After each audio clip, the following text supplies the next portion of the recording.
ఎన్టీఆర్ జిల్లా నందిగామ నియోజకవర్గంలో కార్తీక శోభ సంతరించుకుంది. కార్తీక పౌర్ణమి సందర్భంగా పలు శైవ క్షేత్రాలకు వేకువజాము నుంచే భక్తులు ఆలయాలకు పోటెత్తారు.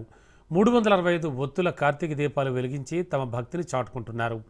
ఇక విజయవాడలోని రామలింగేశ్వర దేవాలయం, అలాగే పల్లగిరి కొండపై భవానీ శంకర దేవాలయం, దక్షిణ కాశీగా పిలువబడే సంగమేశ్వర స్వామి వారి దేవాలయం, గుడిమెట్ల, ఏటూరు, కంచికచెర్లలో పలు శైవ క్షేత్రాలు శివనామ స్మరణలతో మారుమోగుతున్నాయి.